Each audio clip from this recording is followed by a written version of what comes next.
And now, the end is near, and so I face the final curtain. My friends, I'll say it clear. I'll state my case, of which I'm certain. I've lived a life that's full. I've traveled each and every highway, but more, much more than this, I did it my way. I've loved, I've laughed, I've cried. I've had my fill, my share of losing. And now, as tears subside, I find it all so amusing. To think I did all that, and may I say, not in a shy way, oh no, not me. I did it my way. For what is a man, what has he got? If not himself, then he has not. To say the things he truly feels, and not the words of one who kneels. The record shows I took the blows and did it my way. Yes, it was my way. Dan Mitchell thought everyone should have a theme song when you walked into a room. For me, he picked Big Time by Peter Gabriel. Now, I never knew whether to be offended by that or use it as a compliment, but if you were given a theme song or a nickname by Dan, you were in his inner circle. And all of you here today were in that inner circle. When I asked Dan's family what his theme song would have been, his daughter Patty came up with the perfect song. She remembers a day when she was a little girl. She saw her dad crying. It was one of the 2 times, other than every time he watched It's a Wonderful Life, that she saw him crying. She went up, she said, "Daddy, what's wrong?" And he said, "We are at the end of an era of real men." That day was May 14th, 1998, the day Frank Sinatra died. But fortunately for all of us, that was not the end of an era of real men. And surely if Dan had lived in that era, he would have been a member of the Rat Pack. Dan carried on as the quintessential gentleman, the gracious adversary, and like Frank Sinatra, as you can all see Dan saying, "I did it my way." For those of you that don't know me, my name is Ski, also known as A Force of Nature, formerly known as Christine Marleski. I'm fortunate to have been one of the many people in the legal community mentored by Dan, one of the many people encouraged by Dan and kicked out of the nest to sink or swim by Dan, who really couldn't do nothing wrong by Dan. And it is those qualities that endeared him to all of us. The irony in me standing here is that in 2 weeks, Dan was going to speak on my behalf. So when I saw him last, the week before he died, I told him that that was a really crappy way to get out of giving a speech. But as you all know, that speech he would have given, and my speech today pales in comparison to that eloquent speech that he always had. Because not only was he the person who could quote Nietzsche, a B-movie, and urban slang in the same sentence, while belly laughing, but he was the person that saw in each of us more than we saw in ourselves. He knew he wasn't perfect, knew we weren't perfect, but realized none of us are, and saw the best in everyone. I'm honored to welcome you here on behalf of Dan's family. He loved his family dearly, many of whom followed in his footsteps, all of whom he mentored. His wife Priscilla, son David and his wife Michelle, daughter Allison Fletcher, her husband Brendan, and grandchildren Skylar, Addison, and Emery, who was just born on December 25th. The best Christmas present for Dan. His daughter Patty Patricia Mitchell, daughter Catherine Kat Steely, husband Rich, and granddaughter Ava, and of course his beloved dog Gidget, who couldn't be here today. As Dan was a lover of Eastern philosophy, those tenets say funerals are not a place to mourn. Those are places, and this is a place to celebrate life. So be thinking of all of those stories of Dan Mitchell, G, PG, R, NC-17, and beyond, and think those thoughts because he would love those to be in your head right now. I'm also honored to introduce our first person giving a eulogy, one of Dan's closest friends and another mentee, and a former colleague of mine, Keith Carter. Keith and Dan met in 1986 and practiced for almost 20 years together, and practiced law, and also, from some of the stories I've heard, enjoyed a lot of things outside of the law.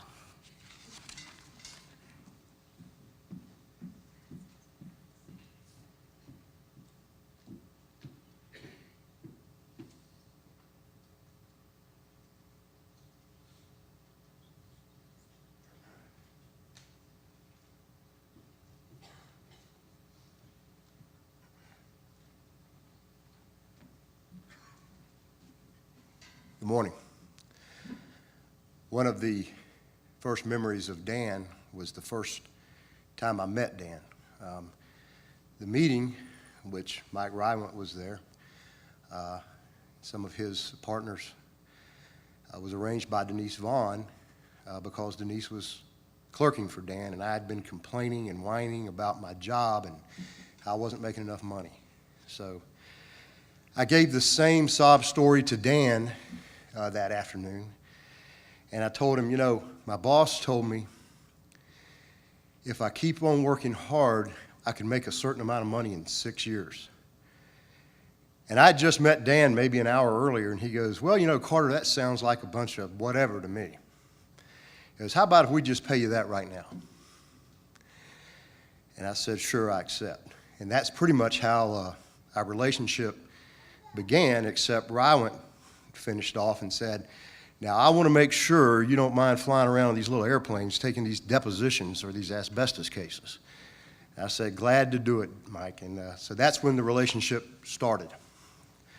I do want to add a little bit to the obituary that was so nicely put together for Dan, because it mentions that Dan served in Vietnam and was an officer in Vietnam in the Army. I want to add a little bit to that. Dan voluntarily enlisted in the Army when a student at the University of Miami. He did because he wanted to select his branch of service and not have it dictated to him by a draft. So he selected the Special Forces in the Army. And he did not have, like most first lieutenants, or second lieutenants, I'm sorry, he did not have a college degree. But when he went to basic training, they immediately recognized his potential and enrolled him in officer candidate school, so he went to Vietnam as a second lieutenant without a college degree, almost unheard of at the time. But what was more unheard of is Dan achieved a battlefield promotion to the rank of captain while serving in Vietnam, a battlefield promotion which was more common during World War II, but almost unheard of in the Vietnam era. Not only that, he was commissioned in the regular Army, which, if you know anything about the Army, most people who serve in these conflicts are Army actual reservists. To be commissioned in the regular Army practically takes an act of Congress and a recommendation by the Secretary of the Department of the Army. That was a big deal. The obituary also says that Dan graduated from Stetson Law School, which is accurate.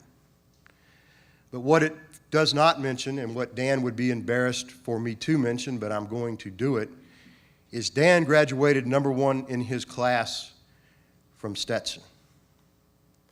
He mentioned that so seldom that my old law partner, Doug Fraley, had to call his dad, Ron Fraley, last night on the phone to confirm Dan was in fact a #1 graduate of his class. But this I did know because I'm active in alumni affairs at Stetson. Dan booked, while in law school, 11 classes. That means he achieved the highest grade, not only in the classes, but in the classes, the core courses that are required, and received a book award from the publisher of the book for that class 11 times. In the 117 years of Stetson, that had never been done before. Dan graduated in 1980, and has never been done since by anyone.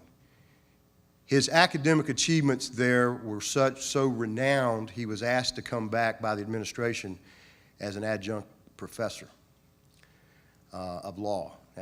Sometimes Dan didn't always see eye to eye with the administration. And when Dan didn't see eye to eye with you, he was not one to sit back and just do it the way someone was telling him to do it. But he was really and truly a legend at that law school. Another thing that people don't realize is that when he came back from Vietnam, he worked his way through the University of South Florida in security at the old GTE building, where he met the love of his life and his wife, Priscilla, who had a long and distinguished career there at GTE. So he worked his way through USF and then again worked his way through Stetson, because Dan not only clerked at Shackelford Ferrier, Stallings, and Evans during the summers in their summer associate program, he was asked to stay on during the school year and come back. And it really, that he was so highly thought of, he was paid a summer associate's salary to continue his work as a law clerk there at Shackelford Ferrier, where again he made his mark as a legendary figure and longtime partner and mentor. Those are things of many I could add to that obituary that should be. My relationship with Dan was as a professional business partner, a law partner, and a close friend. He really was a trusted advisor for that time. Very few life decisions were made by me, or I really think very few were made by Dan. That in the years we worked together, which was almost 20 years, I didn't walk down to his office and seek his counsel. Or later on, when our practices separated, I didn't pick up the phone to call him to see what his thoughts were about it. Now, we never emailed or texted. We simply picked up the phone and called. But there's a quality about Dan that I think needs to be mentioned above all the professional and academic achievements, and that's honesty. We were partners for almost 13 years. In that entire 13 years, we had dozens and dozens of agreements that over the term of the agreement would amount to many, many hundreds of thousands of dollars. We never put one deal in writing. We would sit down over a couple of drinks at the end of the year. We would talk about what we had agreed to the year before. We would talk about whether we wanted to change that agreement to any degree going forward. We'd finish the drink, get up, shake hands, and that's how we did business. And I can tell you this, not one time did Dan Mitchell ever back off one step from what he said he would do. Every time, to the dollar, to the minute, to everything he said. And I know for a fact Dan was that way in his dealings with everyone he dealt with. To illustrate this honesty, and I thought this was big, Dan was so highly thought of professionally by his former boss, Dan's mentor, Ron Fraley Sr., that Ron referred Dan a super complicated life insurance case. It required Dan and Dan and I had our own firm at the time, to travel all over the country. He even rode a mule to a deposition in the mountains of the Dominican Republic, followed on another mule by Douglas Fraley, who was complaining the whole way. Dan thought it was a great adventure. And the case actually turned out well. But there was a time in the case that it looked almost hopeless. And I won't bore you with the details. And we had quite a bit of money wrapped up in that case. And I told Dan, I said, Dan, why don't we find a way to get out of this thing? And he said, no. And he affectionately referred to Mr. Fraley, his old boss, because Mr. Fraley had been a Marine in a commanding officer sort of way as the old man. He said, no. He goes, I told the old man, we're going to finish this case, and by God, that's what I'm going to do. And that was all he had to say, because I could whine all I wanted to, and I knew that it wouldn't do any good. That conversation was over. He was going to keep his word. Now, he was fiercely loyal. as I mentioned, fiercely loyal not only to those who had mentored him, but to those he mentored. He handpicked for his law firm when the old Mitchell Alley Rywent and Vessel firm, which had some legendary lawyers and some of the best people I've ever worked with as a lawyer. They're all seated here together. Manny Alvarez, Greg Jones, Mike Rywent, Andy Russo, Howard Franklin's here. And I saw Matt Danahy back there. Some of the best lawyers in this city, but it was time for that firm to fragment into separate firms. And he handpicked Doug Fraley and Denise Vaughn for that. And that was a great handpick because he and Rywent, basically, this is how fiercely loyal both of them were. When that firm split apart, they made sure Mike and Dan sat down together and not one lawyer lost their job because of their loyalty to those who were loyal to them. So when he picked Denise and Douglas, maybe Mike outvoted him for the others, I don't know. But Denise and Douglas were there, and those were great picks. They were incredibly talented lawyers. They were tremendously productive. Both of them ultimately left our firm because both of them had fathers who were beyond prominent in their fields of practice.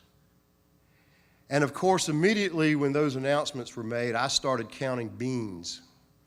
I started counting billable hours, and I went to Dan to whine about it.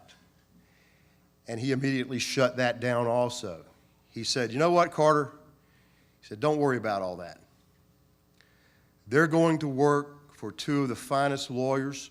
We should be proud that we were able to train lawyers who are now going to truly be achieving things at the top of their professional field. And don't worry about counting beans. Stop it." That was how Dan thought. Dan wanted the best for the people who worked for him. When Walter Burnside received an appointment, Walter was another tremendously effective lawyer at our firm. He had better relationships with our clients than we did. You know, we always worried, God, if Walter starts his own firm, we're not going to have any clients here. And Walter was appointed general counsel for professional baseball in Australia. And Dan was so proud of Walter, you would have thought that his own son had won the Heisman Trophy. He talked about Walter all the time after he left the firm. And he goes, old Burnside, he's got this all figured out, doesn't he? And that kind of set it all for Dan. That was high praise coming from Mitchell, I'll tell you that. Another show of his loyalty to the lawyers who worked for him, I know for a fact that after I left the Gray Harris Shackelford Farrier firm, that Dan had opportunities that were potentially, from a business standpoint, more lucrative. And I know he turned those down. And when I asked Dan about that, I said, Dan, what are you thinking about? He looked at me again just as he shut me down when I whined about other things. He said, "You know what, Carter?" He goes, "I've got a pretty good book of business there. And I brought in lawyers to help me work on that book of business. And they're not ready to be partners there yet. They just haven't been there long enough. And I can't leave them. When I leave that firm, those people will be prepared and have the stage they need to succeed as high as they want to in that law firm." And the cast of lawyers he was speaking of have gone on to become extremely recognized lawyers in the community. And if I leave out one, I just apologize. There's Rob Bonanno, Mike Bradford, Mike Victoria, Brian Oblo, Christine Marluski, who you just saw here, Gary Roden. I'm trying to look. They're all sitting together as you would expect. And if I left out a name, it's simply because I'm doing this by memory and my notes are too disorganized to find the names right now. But he stayed there. And that was in about 2002, 2003. By the time Dan left that firm to join Barr, Merman, and Tonelli, each of those lawyers had every opportunity they wanted to be a partner at that law firm, and in fact, he left Christine Marluski, Brian Oblo, and Mike Victoria as full equity partners as what had then become a statewide law firm. The firm of Barr, Merman, and Tonelli gave Dan great pleasure. He loved his partners there. When I would see him, he would talk about some adventure he had been on with one of them. When I would see people around town, I'd say, you know, have you seen Mitchell? I go, I hadn't seen Mitchell. He goes, I saw him with Jerry Setchell out having a cigar. He went with Merman and Tonelli to Chicago. He loved them. And I'll tell you one thing he loved about them. They gave Dan the opportunity of a lifetime because he had the opportunity to mentor his son, David Mitchell, and his son-in-law, Brendan Fletcher, at the very beginning of their practice, which can be the most important. And Brendan Fletcher mentioned to me, he goes, you know what the best part of working for Dan was? When you walked in a courtroom and told them that you were there on behalf of Mr. Mitchell, you were automatically treated with respect of someone who knew the law and someone who was going to shoot straight on the facts. And I can tell you from having an opportunity in a limited way to observe Brendan, he is a thoughtful, careful lawyer, just like Dan would train someone to be, as many of us in this room know that. David Mitchell, I've had the pleasure and privilege of working directly with him. He has analytical skills and legal writing skills second to only one person I know. And that's second to Dan. But he is an outstanding lawyer who's done outstanding legal work in this community. And Dan was unbelievably proud of those accomplishments. He was a leader. And he led the people. I've talked to people who worked for him. He was like a Bobby Bowden. When he didn't tell you what to do or how to do it, he led by example, and by the time you talked to him for 2 or 3 minutes, you were ready to walk across hot coals to help him handle a case. And Greg Jones and I were talking about this earlier. He didn't lead through long lectures and do this and do that. He led by example and with sound bites in the heat of battle and trial. Both Greg and I tried dozens of cases with Dan Mitchell. And I can remember it like it was yesterday. You know, he'd say, Carter, it'd be a break in the trial, and I'd had a witness, and maybe I droned on a little bit. You got to stop that. Hit them hard and fast.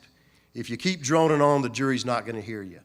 Make them lie fast. If that witness is going to lie, get that lie out. If you get it out late, the jury won't be listening to you.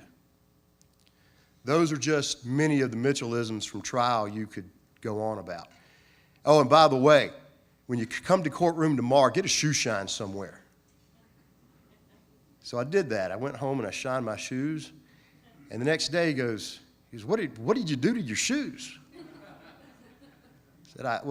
He goes, looks like you took a Hershey bar and just rubbed them all over there. Let's go get a shoe shine at lunch. He insisted on a haircut and shoe shine. And one time when I was especially nervous, it was one of my early federal court trials. I believe it was in front of Judge Hodges. It could have been Castagna. But it was pretty nerve-wracking because unlike state court where you get up there and converse with the jury, the judge asks some questions. He lets you ask a very few and shuts you down hard and fast. And Dan could see I was just a nervous wreck. But I'd begged him to let me do it, and he was letting me do it. And he didn't teach in, well, don't be nervous, that kind of thing. He said, hey, Carter. I said, what? He goes, I hate this place. And I looked around, it was the old federal courthouse, there were chandeliers and big silky curtains. I go, what do you mean this is nice? He goes, yeah, the jury's going to come in here and think this is some kind of big deal. He goes, this is just a sore neck case. Let's get this thing going. It was far more than a sore neck case, but by the time I stood up to question the jury, I felt like I got this. This is no big deal. And that's how he mentored. And it was extremely effective and extremely fun. There's not one trial, and there were dozens, that I walked out of Dan with that we didn't go have a drink and laugh for hours. And nobody could make you laugh, and nobody could laugh like Dan. I'm doing one thing that he would scorn me about. Get your points out early, because by the time you finish, they won't be listening to you. He told me that dozens of times because I have a bad habit about droning on a little bit. But I've saved really the best for last for Dan, because of all he's done in this community professionally and personally with all of his friends. It pales in comparison to what kind of family man he was. And that's illustrated by what he did. I worked directly with him every day, and I know what he had to do to organize his practice to be a scout leader for David Mitchell. For Dan Mitchell, if there was a scout meeting and he was the leader, he was there. It wasn't having somebody fill in because he had a deposition. He was super organized, as we all know, and he was at that meeting. He was a scout leader and followed David all the way to the rank of Eagle Scout, which, if you know anything about scouting, you know that that's the highest honor bestowed on a Boy Scout, and can only be earned when you're almost 18 years old. It's how long it takes. And I think David was 16 or 17. I remember the ceremony. Dan was at every track meet. I was at most of them with him. Dan was a fantastic youth league coach for his daughters. He coached basketball and softball for them. He did not miss a practice. He did not miss a game. And he was super committed to bringing them as far along as they wanted to go. And Patty, they were all excellent. They were all excellent, and they went to Plant as excellent team players because Dan taught that concept. Few people know that Dan and I are actually fraternity brothers. Dan was Phi Delta Theta at the University of Miami, as I was at Florida State. And we shared a few things, but the motto of that fraternity is, one man is no man. And in his coaching of team sports, he really followed that motto and taught those lessons to all three girls, who he's extremely proud of. I know more about being a child in Child Protective Services at the Hillsborough County Sheriff's Office than anybody at the Hillsborough County Sheriff's Office, because Dan Mitchell told me every detail when Allison got that job. Every detail. I would go on, but Dan, about his pride, but he was also a man who loved the holidays. Here's how you could tell. One day, he says, "You know, Carter, I love Thanksgiving." Just kind of out of the blue. I'm like, "Why?" He goes, "You know, you get that weekend off, and you get to be around the kids, and there's no pressure, there's nothing to do, you just get to be there and enjoy them. And you can turn on the TV and watch some football." And he says, "I'll tell you another thing." And he said this about every holiday, by the way. He affectionately always referred to Priscilla as Old Priscilla. O-L-E, not O-L-D. He goes, "You know, that old Priscilla, she really knows how to put together these holidays. She makes those holidays an unbelievable pleasure, and she organized the food. I even get in and help her, and I love that time." He goes, "That's why I love Thanksgiving." Another thing he was really proud of Priscilla about is they bought a mountain house in Tennessee. And I thought it was just going to be some little cabin somewhere, and he showed me a picture of it. I said, "God, Mitchell, how did you do this?" He goes, "I'll tell you one thing, Carter, that old Priscilla, she knows how to scrape together a few dimes and save a little money. We had some money in the bank. She just decided it wasn't in her enough interest, and she drove up to Tennessee and bought that thing."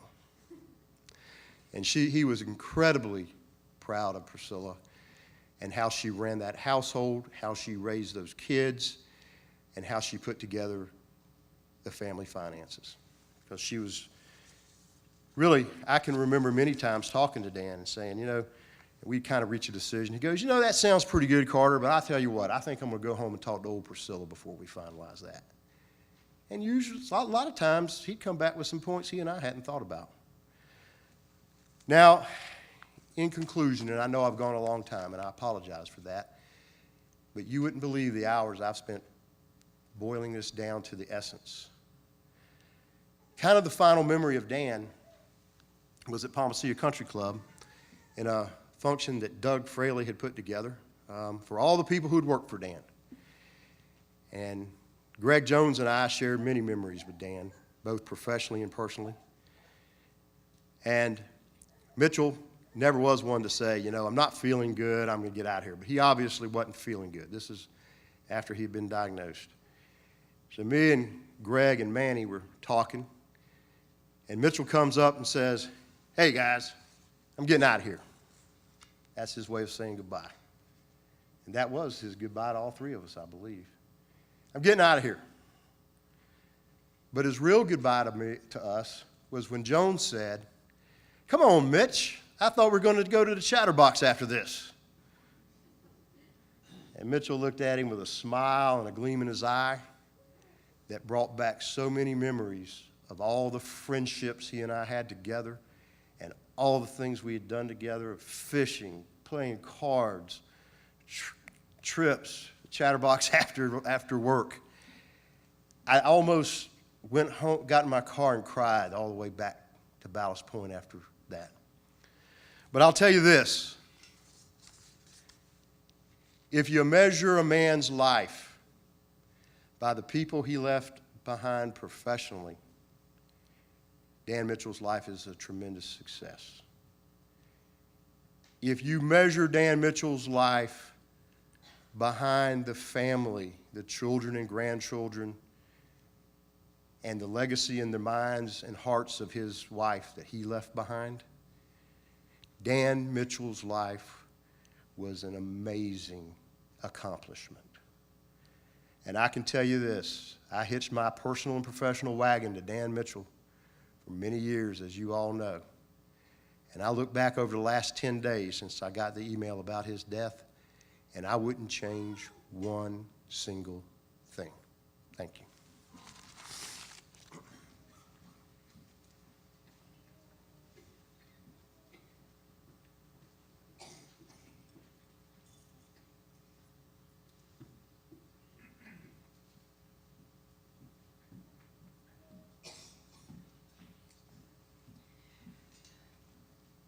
I know I wouldn't want to follow that, but there is someone who will, who I'm sure will share many of the same stories, and was mentioned by Keith in his speech, Doug Fraley, who has known Dan since he was a young child because, as you heard, Dan worked for Doug's father. So, Doug Fraley, thank you.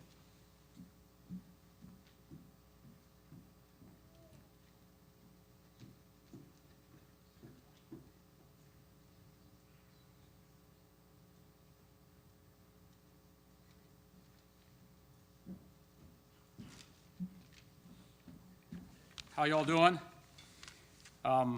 First of all, let me apologize because I have a poor memory.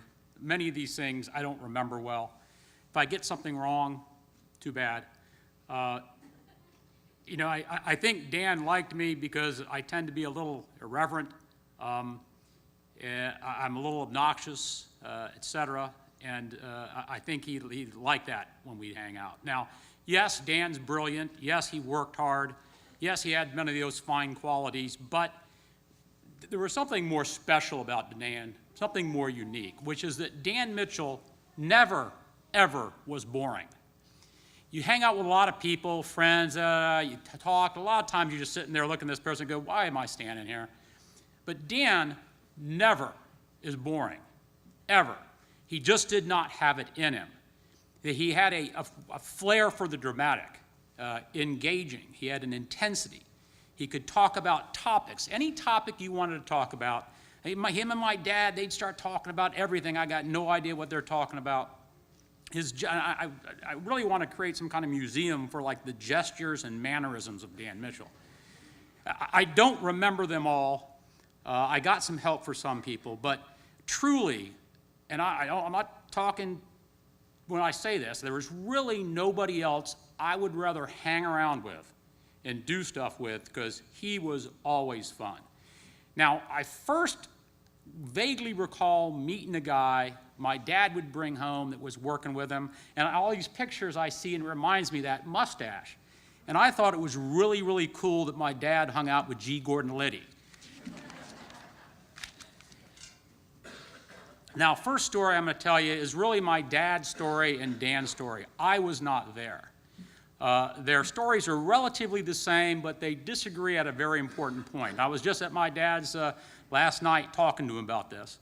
And it was back when Dan was at Shackford Farrier, and they were going to go up to Rex Farrier's hunting place, ranch up around Ocala. And one of the afternoons, my dad and Dan decide they're going to go out and hunt some bucks, some deer, out from the woods. And so they get their guns, they go out, they're hunting. Sun gets a little low in the sky. They decide it's about the time to go back, and they get lost. Now, who got them lost all depends upon who was telling the story. Because as a litigator, and I learned this, well, you kind of learn it growing up with my dad, and then I learned it with Dan Mitchell, is that you're certain about what you're doing. You find a position, you've got an idea or a plan, and you're certain about it, and you pursue that thing to the end. And so my dad is 100% certain. My dad was a Marine, and he was 100% certain that that damn ranger got him lost. Dan used to call my dad the old man, also called him the general. He was 100% certain that the general got them lost. But it's getting dark. They were able, though, to find the one swamp on the property, so they're lost in a swamp, looking for some dry spot, a hammock. And then this is where their plans converge. Their stories converge. They need a survival plan. And I can tell when Dan's talking about this, you can just see the adventure in his eye, I mean, the excitement of it all. And so they've got to decide how to survive. Now, mind you, about a half a mile this way is a paved highway. About a half a mile this way is Mr. Farrier's luxury lodge.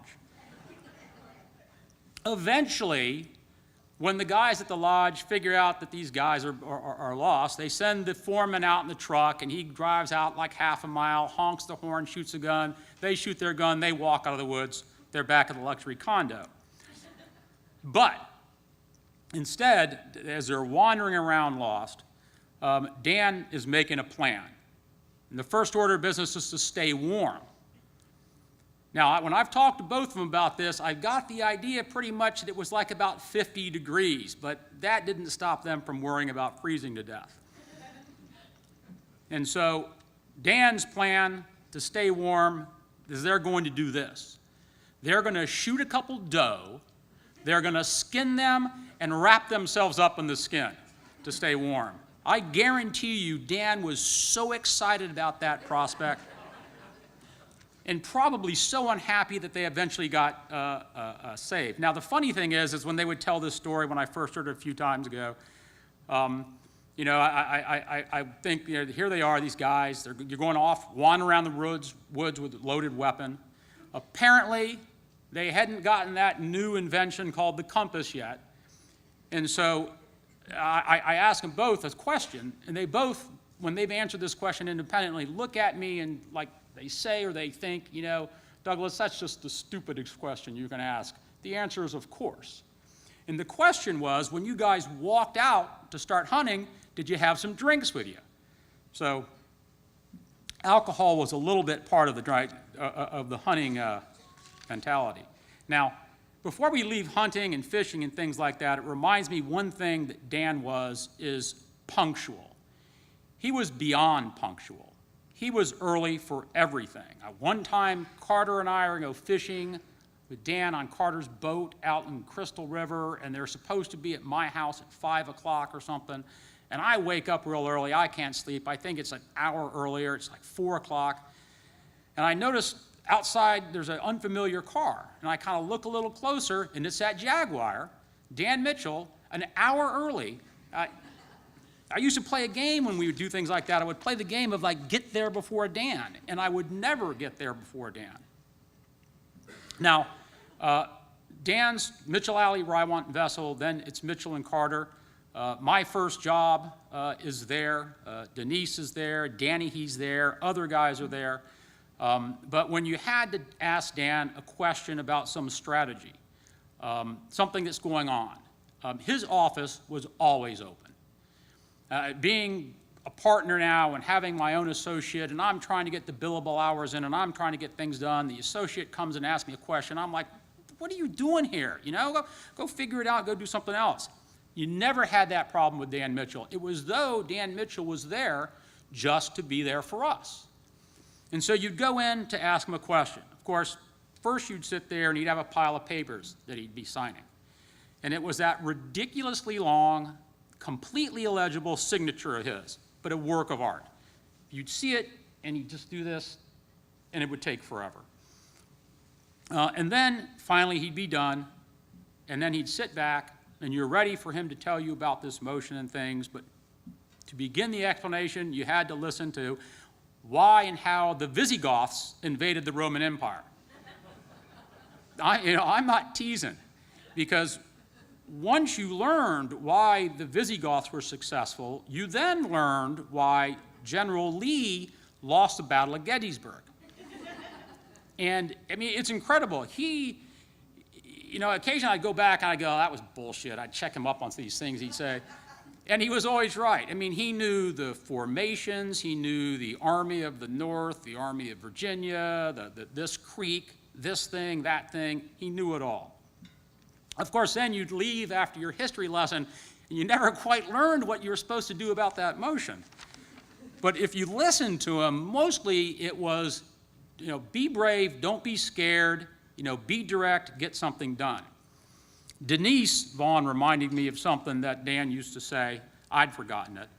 When you're like, you think you've made some mistakes, you think you suck, you think you're going to commit malpractice, and you're sitting around just like feeling sorry for yourself, and then Dan would come in and he'd say, cancel this day for lack of interest. And off you'd go to a bar where Dan would hold court, which truly would be some of the greatest times of my life, sitting there, just listening to Dan talk. Now, Dan just didn't talk.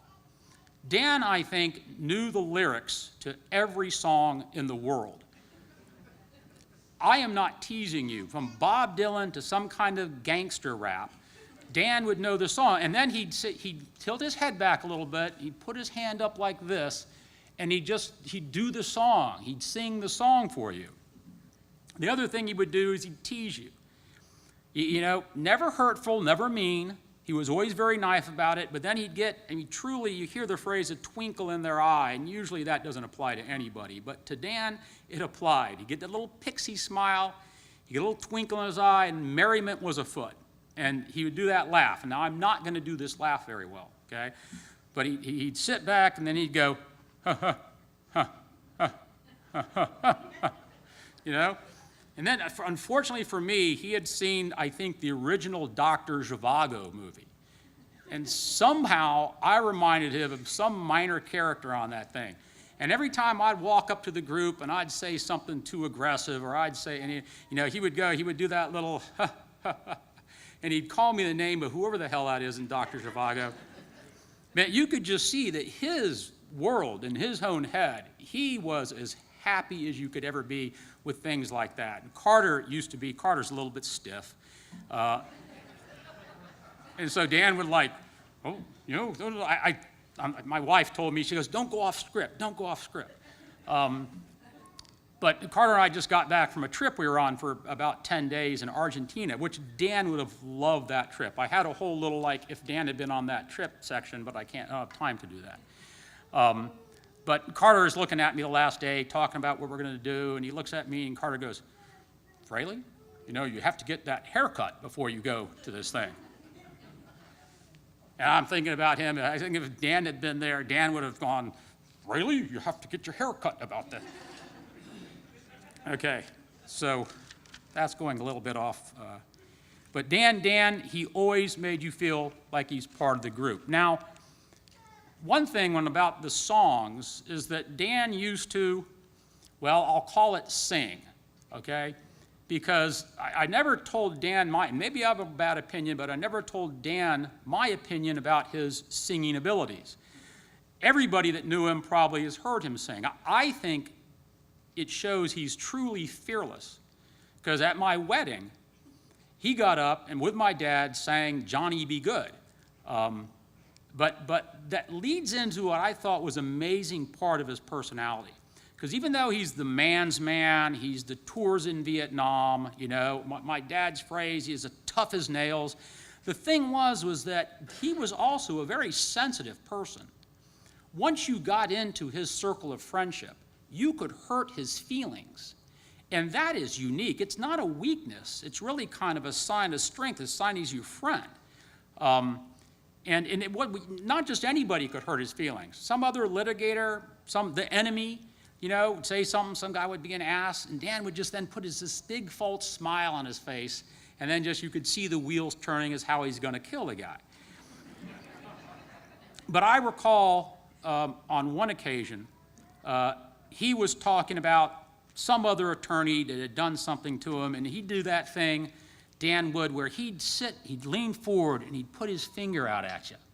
And then he'd talk about how he's going to, and his weapons of choice were the bayonet, the pistol, and his bare hands. I think he used to have a little karate chop thing. But he would, those blue eyes and that intensity that he would talk about how he was going to dismember that guy.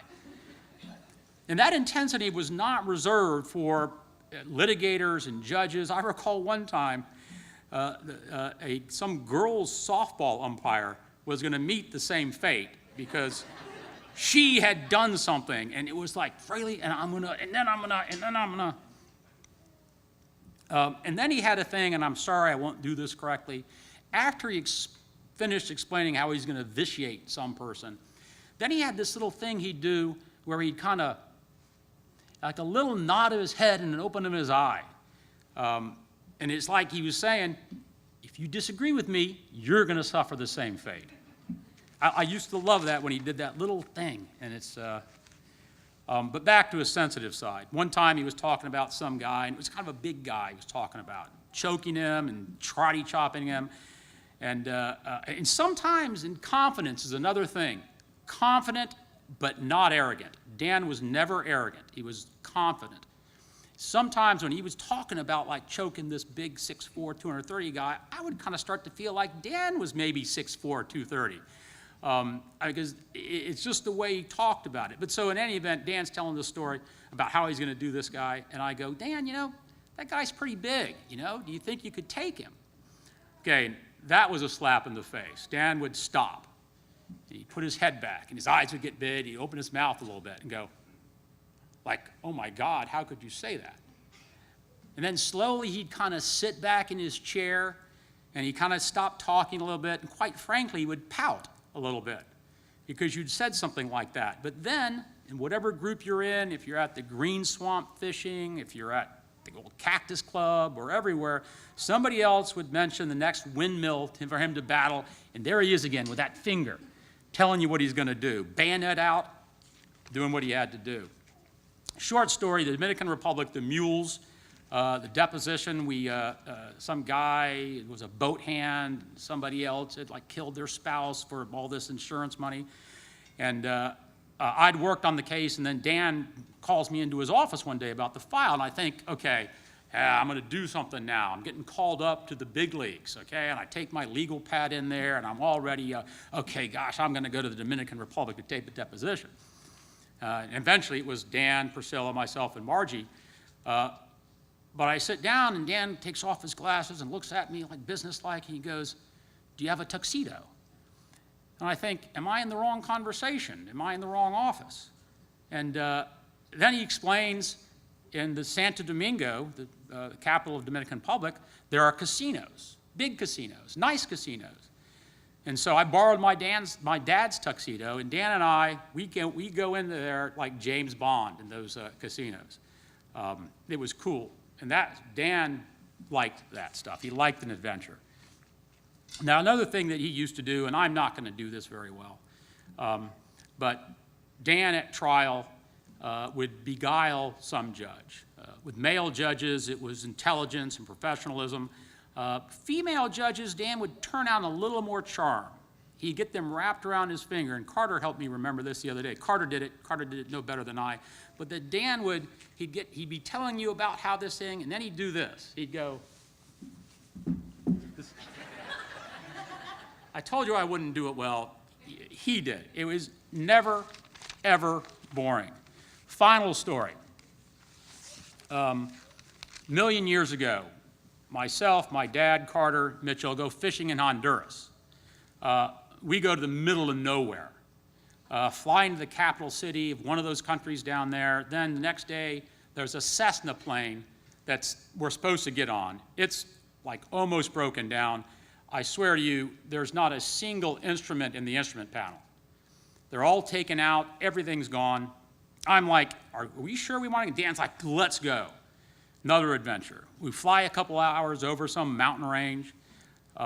We literally have to buzz this pasture so the cows will get out of the way so you could land the little plane there. So it's in the middle of nowhere. Their little town or village, there's no electricity. There's a lodge built by the hunting guides that went in.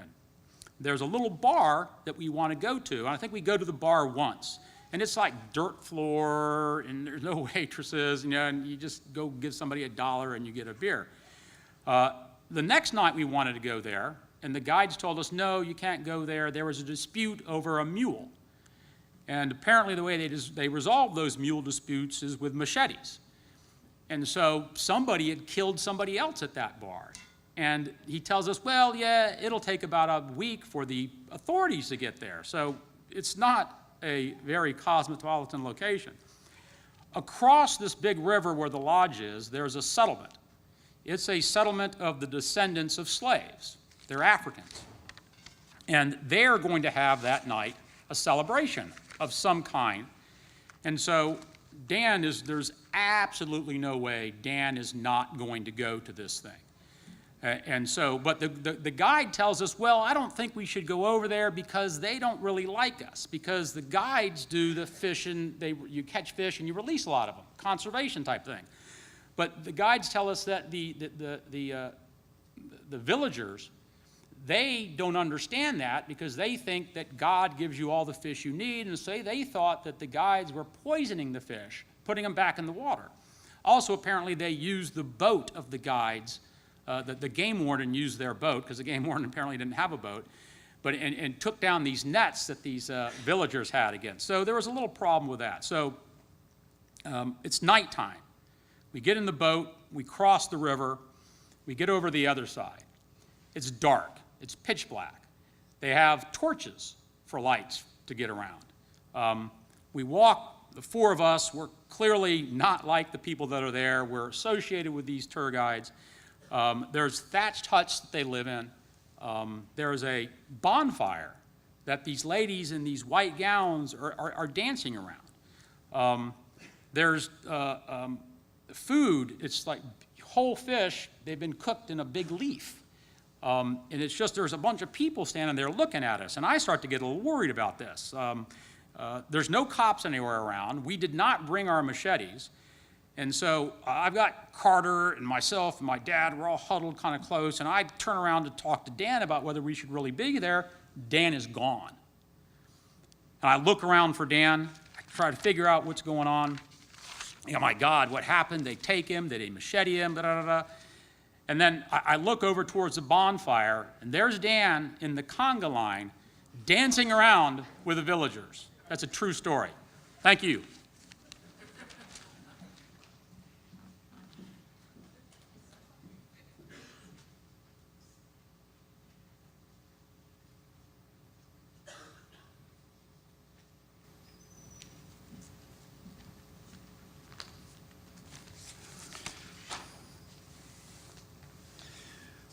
Good morning. Many of you know me, some of you don't. I'm Dan's son, David. I wanted to say a few words. It's tough to follow Keith and Doug here, but I'll start off by, I'm glad Keith and Doug came up here first because I can share some follow-up stories on a couple of the things that they mentioned. First, Keith mentioned, and I think Doug did too, my dad's comments on appearance and what he thought of shoes being shined and whatnot. Well, he also made a few comments to me from time to time about, hey, you look nice except for that damn side-vented suit. He always thought the center vent suit was the way to go, and we had a few back and forths about that, so Daddy will agree to disagree on this. I've got my black side-vented suit on today. So with that said, I'll move on to some of the more personal things about my dad. You know, Keith and Doug have talked about this, his relationship to the legal community, and I know many of you here were colleagues of his or attorneys. You know that his loss to the legal community is just profound, is tremendous. There's so much knowledge that was lost with him. I asked him questions on a daily basis, even when he was in the hospital the week before he passed away. My sisters were there, my mom was there, asking him questions about, hey, do you think I pled this sufficiently to obtain punitive damages in a federal court case? And well, you know, I read a case not too long ago about the court saying that you got to go back and amend it, even though you're right at the summary judgment deadline. But I think you'll be okay on that. I think you pled it okay for now, but you know, why don't you go ahead and file a motion for leave to amend, and I'll go find that case for you. That's what he was. He always had the knowledge, and I know that a lot of the attorneys that are sitting here did the same thing. Even though he wasn't working with them anymore, they would still pick up the phone and call and ask him questions. And I'll tell you something that was my introduction to the legal community, to the practice of law. I actually clerked with him when I was in law school. And Keith mentioned that he was the graduated #1 in his class from Stetson, booked 11 classes. I went to Stetson as well, and those are some tremendous shoes to fill. And he told me, don't try to fill them, do your own thing. So I did. And I had my own reputation at Stetson. I didn't come in there and try to be the guy that booked classes and, you know, graduate first in his class. I had a very different relationship with the professors at Stetson, and every one of them hated me at first and then all came to love me at the end because working with my dad and knowing the things that I did. We had a lot of these Florida cases, Florida classes, contracts, torts. These professors, as many of you know, would sit there and teach from books. Many of those cases were expired, no longer good law, or never good law in Florida.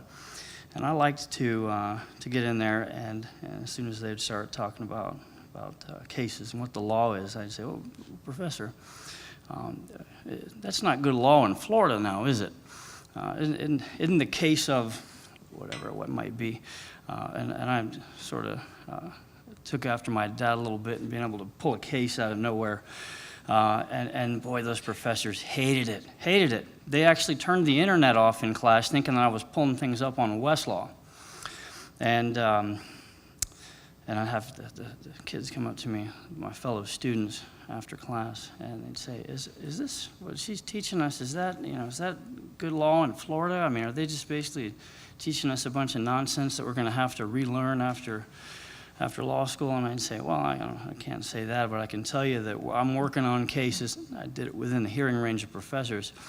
Well, I'm working on cases with my dad, and this is what the current law is, what I'm telling you.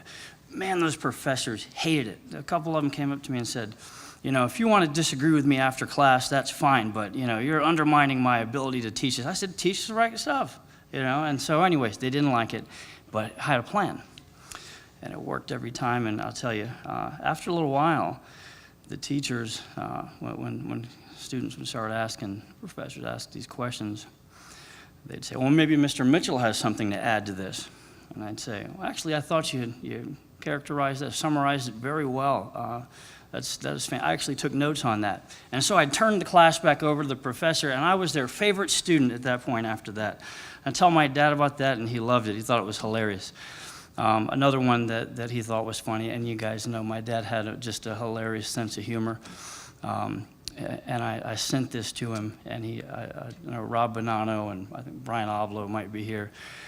This is when he was over at Gray Robinson. He forwarded this around to all of them, and he says, "The apple don't fall far from the tree, does it?" And he forwarded the thing. I'll tell you what it was. In our legal writing class, we had our assignment was to make a demand letter. And many of the attorneys in here know what a demand letter is. Well, I made a real demand letter and put it in the pile. You're supposed to put them down, face forward. Everybody in the class walked up. And this is first year of law school. Everybody's terrified of these professors. I wasn't. You know, I wasn't terrified. I'll get into that. You know, like Keith Carter mentioned, you know, he had a way of minimizing everything and taking the nerves out of it. So I made up a demand letter that I put up aside from the pile, knowing the professor was going to pick it. Her name is Stephanie Vaughn. She's actually the moot court, or she was anyways, the head of the moot court. Anyways, my demand letter was a picture of Chuck Norris with his jean jacket open in the front, all nice and greased up in, you know, vintage Chuck Norris fashion, with a big belt buckle, with his tight jeans and 2 Uzis, right? And I said, "My client demands $100,000 or else, ... and there's the picture of Chuck Norris. And I set it down, and my friends, they said, you're not serious. You're actually going to put that there? Well, she's going to freak out when she sees that. I said, she won't freak out.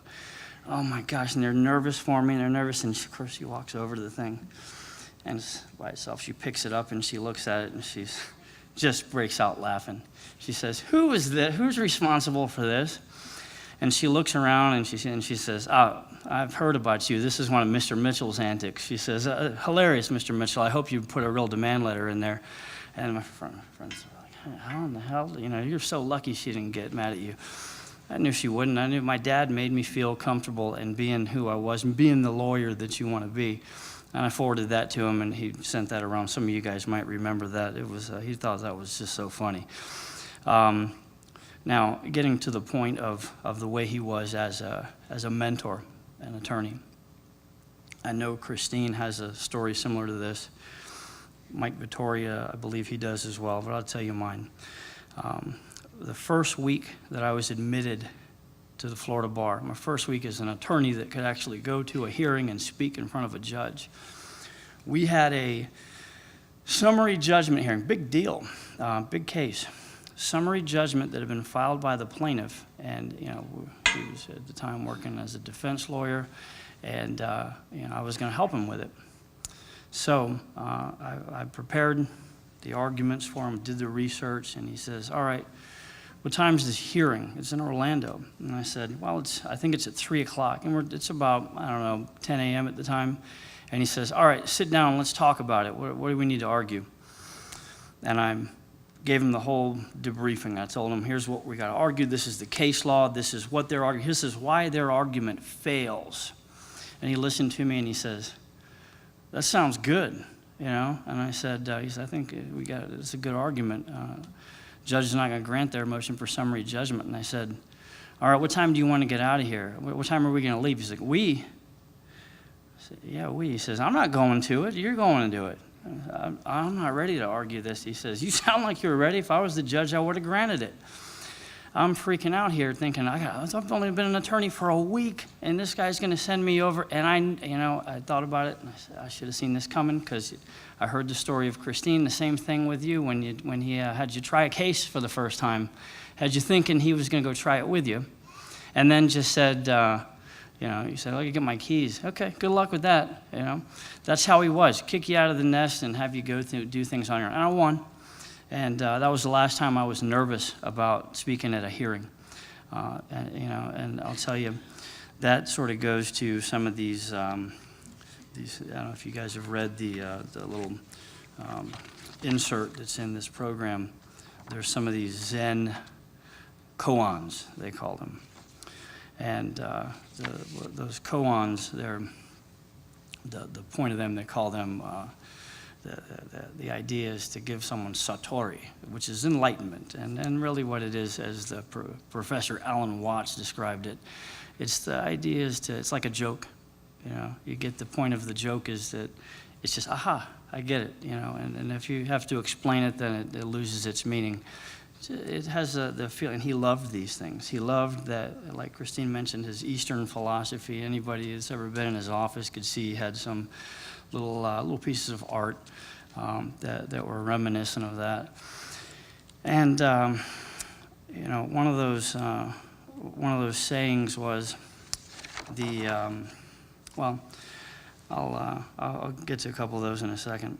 But, you know, I'll get a little back history here. You know, like Keith mentioned, he had a lot of lucrative offers. He had a lot of opportunities to become more recognized than he was. Now, he was a highly recognized attorney in his own right. He had a lot of accomplishments. Everybody here knows that. He was proud of being involved in the Florida Supreme Court Committee on the standard jury instructions.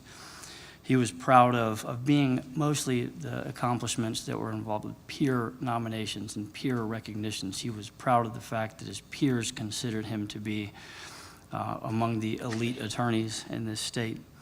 But he didn't chase glory. He didn't seek out more recognitions that went beyond things that were just nominated by his peers. And he could have. Like Keith mentioned, he had a lot of lucrative offers. He could have been one of the most highly paid attorneys in the state, most highly recognized attorneys in the state, beyond the people in this community and beyond the people that actually had the opportunity and the pleasure of working with him either as his co-counsel or his opponents. I mean, he had tremendous respect from attorneys that opposed him in trial. And in fact, one of those attorneys is here today that I had the pleasure of trying a case against with my dad and this attorney and his son, the Andersons. And my dad was just tremendously proud of that. He actually submitted that to the Hillsborough County Bar Association. They wrote up a little thing on that where it was the Andersons, the dad and the son. I went to school with the younger Tim Anderson through high school, and me and my dad. And he had me go on, it was my first trial. He had me go up there and cross-examine a witness. I've never done that before, but like Keith said, he kind of diminished it, you know, made it seem like it was no big deal. Just a walk in the park, like sitting in his office and talking. And we all had a lot of fun with that case. I don't really remember, maybe Mr. Anderson does, how that turned out, but we had a ton of fun with that. And that was the stuff that he was so proud of. All of his associates, everybody here that had the chance to work with him, that went on to great things, being judges, elite attorneys in their own respect. You know, some of them more accomplished in terms of what's on paper than he was. And he had no jealousy. He was tremendously proud of everybody that ever worked with him or for him. There was not an ounce of jealousy, animosity in his heart. You know, we had, Doug was up here talking about his crazy signature. And in fact, that signature with I could do it right now, the loops, it looks like a bunch of E's and then the big loop in the middle. I knew that signature so well growing up and seeing it and saying, what a wonky looking thing. It doesn't look like it says Dan Mitchell, it looks like a bunch of E's. However, I started to learn that signature, and there was a time, I think in 3rd or 4th grade, and in retrospect, I think maybe that's why he made that crazy looking signature, that I had a really nasty report card, progress report, and I didn't want to show him. I said, I'm not, and he had to go get the parent to sign the thing, and I said, I'm not showing this to him. You know, my God, you imagine I'm going to be in huge trouble, because he was very stern on academics. And so I said, I know what his signature looks like, and I put those loops on that paper and gave it back to the teacher. And it was dead on ringer for it, but the teacher turns around and says, what the hell is this? This is just a bunch of E's. And so she called him anyways. And she says, your son, I know it must have been your son because it is the stupidest looking thing I've ever seen He turned around and apparently tried to present that it was your signature, and it doesn't say Dan Mitchell. It's just a bunch of E's. I don't know why he thought he could get away with that, because this is the dumbest looking thing I've ever seen. And instead of getting mad at me, he got mad at her. He says, "Oh, you think my signature is a dumb looking signature, huh?" Anyways, that was, of course, I did get grounded big time for that, and but that was the last time I tried to do that, because I realized even if I, did it perfectly, he was still going to get called for it. Which is why I said maybe he created that signature to keep any of us kids from trying to pull a fast one on him. Anyhow, these. You got some people that are going to come up and talk for a few minutes about the Boy Scouts, and so I'm not going to take any of those stories. But I'll tell you one thing, that he was real proud of what he did to mentor us scouts. He made a lot of kids, took them all the way to Eagle Scout. And that's a rare thing. Just 2% of all Boy Scouts ever become Eagle Scouts. And he had one that he was so proud of this, where he had 7 kids tapped as Eagle Scouts in one ceremony. It was a record in the Gulf Ridge Council. But it wasn't so much being the Eagle Scout, it was what he taught. And he went out there and he taught us the stuff he learned in the military that a lot of these kids in any troop are just not learning, because they didn't have someone like him as a mentor to teach this stuff. He taught us navigation, how to use a compass, the essentials of survival. And one time, I know Chris and Jet Tanner are going to talk about some of those, so I'll let them have those stories. But I'll tell you, the time we went out to Philmont, there was a couple pictures of that I showed up there. Philmont's up in Cimarron, New Mexico. We were up in the mountains. He wanted to go to Philmont so bad. He didn't want to wait till the next year when our troop was going. So he had us joined in with some expeditionary force, or expeditionary team that was going out from another troop. And it was not the fun Philmont that a lot of people have. It was this rigorous 90-mile course through uncharted territory. And they wanted to see if they could create new treks through New Mexico, through the Carson National Forest. And he said, "Oh, I'm all about that." Now, mind you, I'm a 13-year-old kid who's, we went on some hikes. I'm sure Chris will talk about that. And I'll let him mention some of these grueling hikes that we took, but I'd never been on anything like this before, up in the mountains. And so my shoes, he said, "Let's get you some hiking boots." I don't want hiking boots. I don't want to go on this thing. "You're going to go." "I don't want to go. I'll wear what shoes I got." He said, "Okay, fine. That's what you want to do? Then that's what you're going to do." He wasn't going to argue with you. He was stubborn. And I said, "Fine. All right." And you know what I went up there with?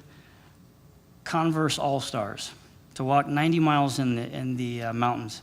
Chuck Jones. And I got up there, and boy, did I regret that. But, I was 13 years old. You can recover from anything then.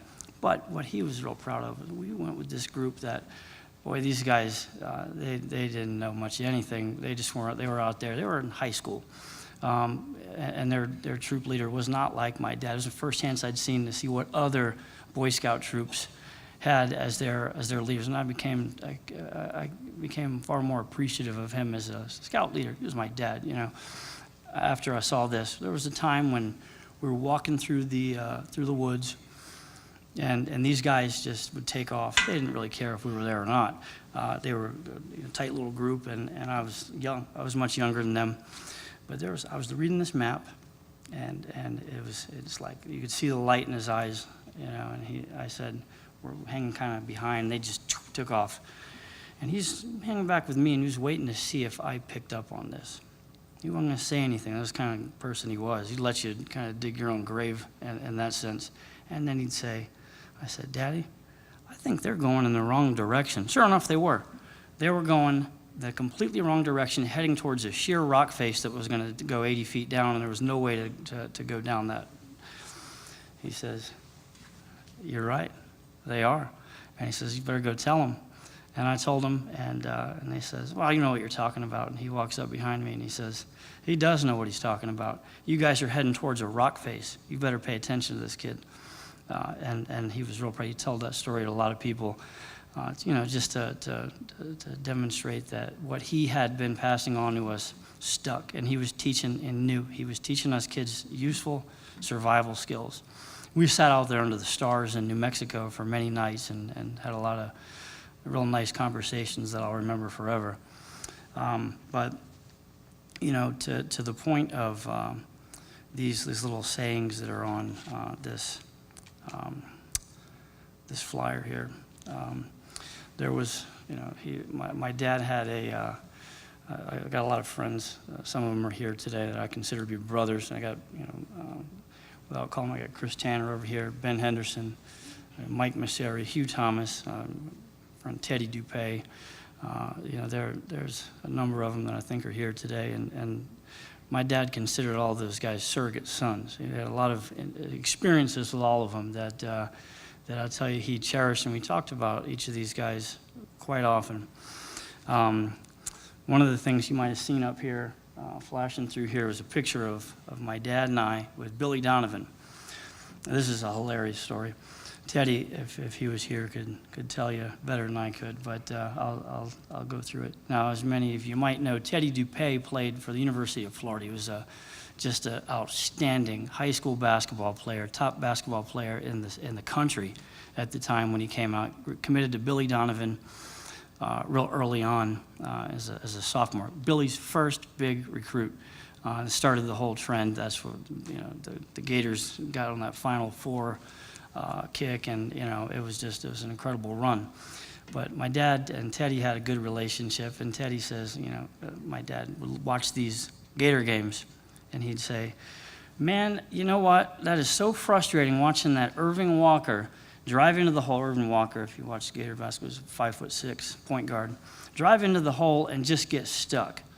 And he'd go to throw the ball up, and they'd just swat it away. And he says, if I ever talk to Billy Donovan, I'm going to tell him that, because he coached the YMCA girls basketball team, my sister's team, to the YMCA League Championship. He thought that was a tremendous accomplishment that showed his superiority in coaching sports. And Teddy says, this is going to be hilarious. So, all right, let's go up to a game. I'm going to have you talk to Billy. I'll let you talk to Billy. And Teddy didn't think he was actually going to do it. So we go up there, and after the game, we go back in the locker room. The Gators had crushed South Carolina by 35 points. Everybody was in a great mood. We go back in the locker room, and we're sitting there, and my dad, he loved Billy Donovan. Billy Donovan's another guy that was kind of like my dad. Stayed at University of Florida, could have had tremendous glory, and now he's coaching in Oklahoma City. But he was just another guy that just loved to coach, loved to mentor youth. We go back there, and he says, hey, Billy, it's so great to meet you. And he says, now, I did have some notes for you. I love your coaching. I love the Gators. But, you know, first of all, that guy, Irving Walker, why you let him drive to the hoop all those times, it just drove me crazy watching that. And Billy says, it drove me crazy too. And, you know, and then he says, okay, the next thing is I got some notes for you on your zone defense. All right, you're letting these guys collapse too much. And Billy's sitting here, and I said, Billy, mind you, you're listening to somebody who won the YMCA 12 and under girls championship. And he's like, oh, hold on a second, let me get my notepad. And he thought that, I mean, it was hilarious. Teddy was laughing, I was laughing, and we walked out of that thing. And my dad, we were walking across the court. Everything's empty at this point. That game's over. We're walking across in the O'Connell Center. And he's got this huge smile on his face, and he says, that was the greatest experience of my life. He says, you know what, I can go now. And he said that about a lot of things, but it was he really liked that experience. And that brings me to a couple of these little things on his pamphlet. One of the things, these Zen sayings, these koans, I'd be listening to him in the car because he'd had these things on tape. And we'd listen to the tapes where they would, you know, go through these books. And I was a little kid. I didn't understand what the heck they were talking about. And you look at these things and what does this mean? But they were important to him because they would make him laugh when I would say it. One of them, it said, a monk asked the Zen master, Pai Cheng, what is the most extraordinary thing? Pai Cheng said, it is sitting alone eating a bowl of rice on Taoshan Peak. That was it. I said, what the heck does that mean? I'm, 9 years old, 10 years old, and he says, you don't get it, do you? And I said, oh, come on, explain it to me. Oh, that defeats the whole purpose. You know, and as you come to read it, you understand that this guy was somebody that didn't seek glory. He didn't seek a ton of professional accomplishments. To him, the simple things were what was important. And there were times that I would quote that back to him. Oh, this is eating a bowl of rice on Taoshin Peak. And he would laugh. And that was something, anytime, no matter how angry or frustrated he was, I could get him with that one. Another one was and I may have said this to a number of you. There was the story of the monks traveling together down a muddy road after a heavy rain. They encountered a lovely girl in a silk kimono who was unable to cross the intersection. The elder of the two monks carried her over the mud and put her down on the other bank. She thanked him and departed. As the monks continued on their way, the younger one was brooding and preoccupied. Unable to hold his silence, he exclaimed, "Sir, we monks cannot touch a woman, but you picked that one up." The elder monk replied, "I left the girl there, but you are still carrying her." That was sort of he'd say that back to me, you know, I'd continue to bug him about something that was bothering me or something that happened at a trial. Sometimes things didn't go our way, and he'd say, you know, I left that girl on the other bank, you're still carrying her. That's a way of saying, that's the name of the passage, letting go. He's one of those guys, and all you guys that worked with him know this. When it was over, it was over. Let it go. There's that picture of us with Billy right there. And lastly, this was one of the things that this was one that would get him every time. And it really goes to that part of him that just didn't seek glory. He just was who he was. He was the Zen master. You know, Phil Jackson is called the Zen master of basketball. He was the Zen master of law and life. The story goes that there was a school of Zen that descended from this master Daoshin's teaching. This was the Oxhead School, which only survived for a few generations. And the founder of this school was a hermit named Farong.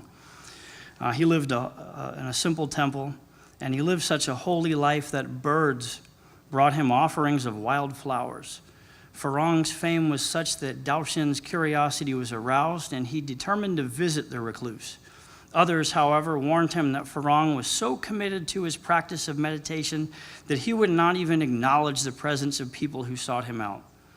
Undiscouraged, Daoshin made his way into the mountains and at length found Farong just as he had been described, sitting in meditation on a stone outside a small temple he maintained. Daoshin sat opposite the hermit, and when, at last, the hermit glanced at him, Daoshin asked, "Reverend sir, may I ask what you are doing?" "I am contemplating mind," Farong answered. "Ah, may I ask, who is he who is contemplating, and what mind is it that's being complicated?" Farong was taken aback, uncertain how to answer these questions. Suspecting that his visitor might be someone more accomplished than himself, he rose from the stone on which he had been sitting and greeted Daoshin formally, inviting him to stay and have a cup of tea. While they were chatting, Daoshin heard the roar of a wild beast in the woods, and he was startled. Farong smiled and remarked, "I see you still have it." Daoshin made no comment, but when Farong went into his dwelling to prepare tea, Daoshin took the opportunity to write the name of Buddha on the stone where Farong had been sitting.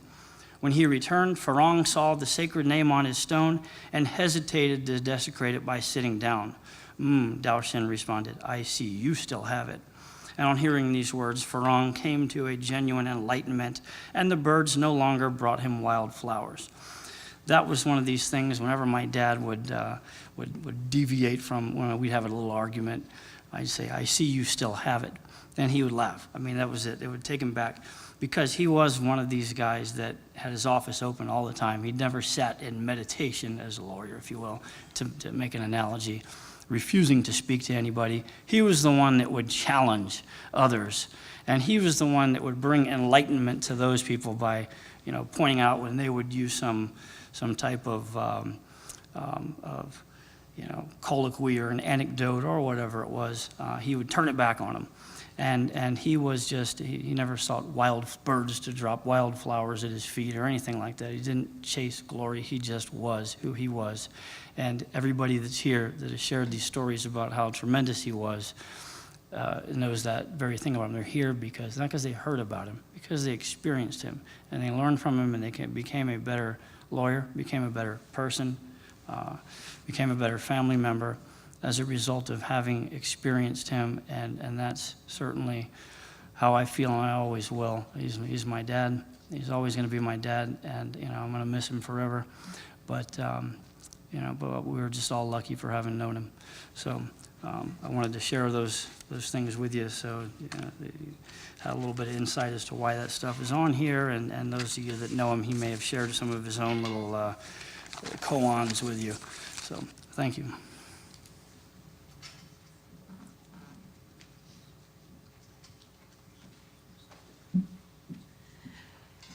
As often happens with legal arguments, we have gone a little bit over. I know Dan would always be terse, but we're going to have Dan, Skylar, and Ava do their tribute, and then Patty Mitchell, his daughter, is going to do the final sayings. And then hopefully, those of you who were going to do tributes, and I'm sure gave a lot of thought to them, perhaps there'll be some opportunity later in the day, perhaps over a drink, where you can all say your tributes. So.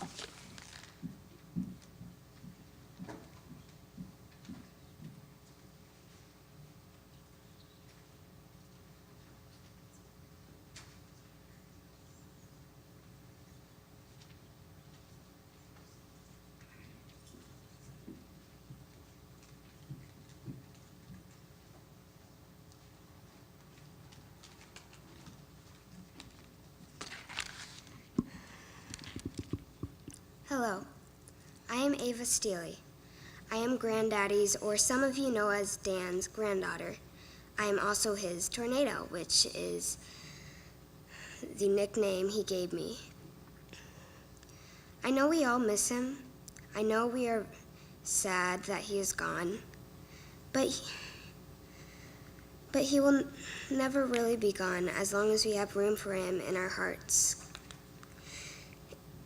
We should have room for him in our hearts if we truly care for him. So what we're here for is to celebrate his life and all the great memories we've had with him.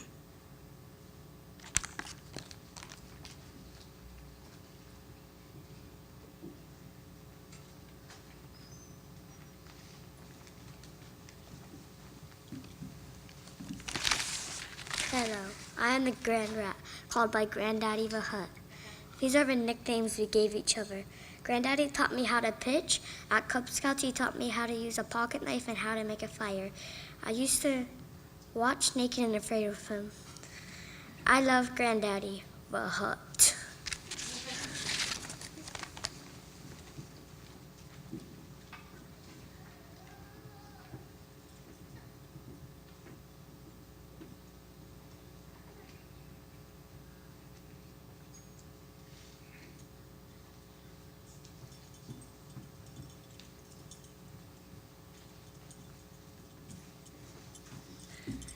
So, so many wonderful stories about my dad today, so many of them true.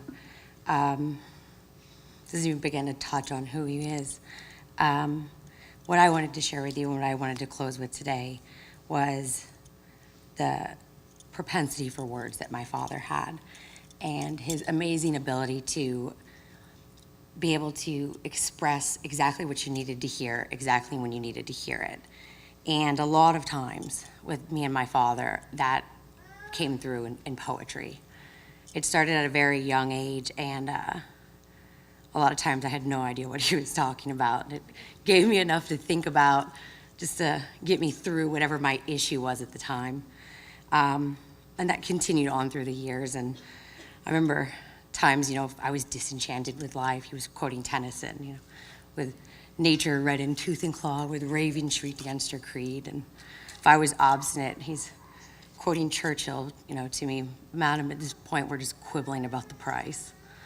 So this went on and on throughout the years until last December, when my dad was diagnosed with cancer, and the world felt like it was coming down. And I was sitting there with him one evening, and he did that thing that he does. And he quoted a poem to me, he recited a poem that just gave me so much strength, so much courage. And that's what I wanted to share with you today. It's a poem entitled Invictus by William Ernest Hensley.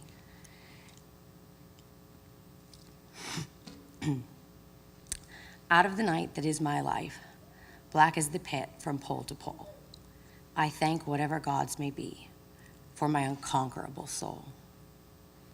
In the fell clutch of circumstance, I neither winced nor cried aloud.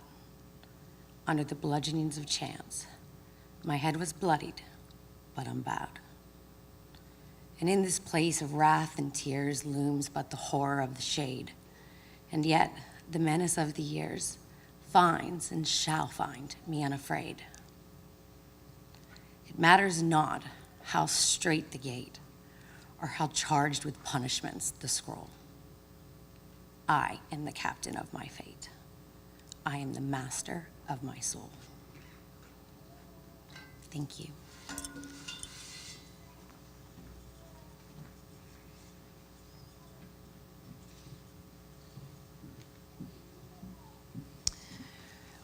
We're just at this time going to have the funeral director tell details on Bushnell, which is why we could all tell stories for days about Dan Mitchell. But he is going to a great place in a military cemetery, and I know that he wouldn't want to be late for that. So with that, we'll turn it over and hope to see you again soon. Thank you.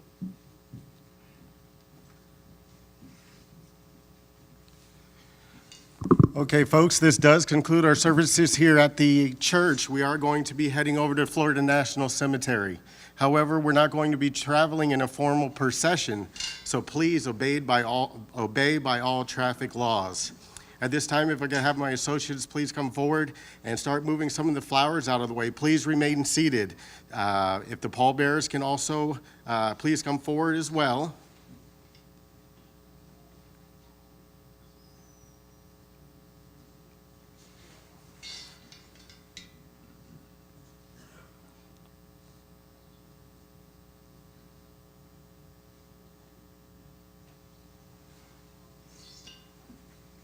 And once again, the family has invited everyone out to Florida National Cemetery, where we'll be doing the committal of Dan's body.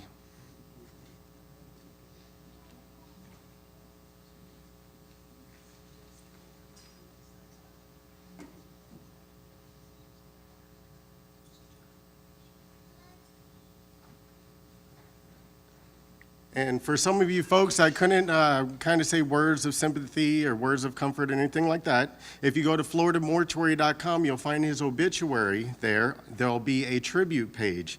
If you could leave the family kind words and words of sympathy that way, they would greatly appreciate that.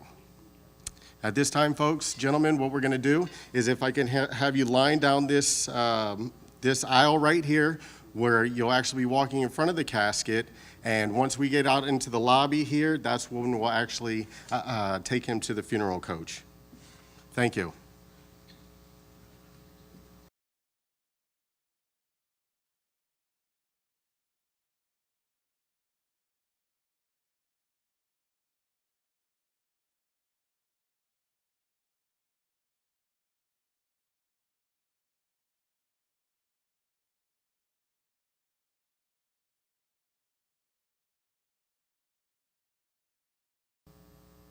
Oh.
Sancta Maria, Sancta Maria, Maria, ora pro nobis,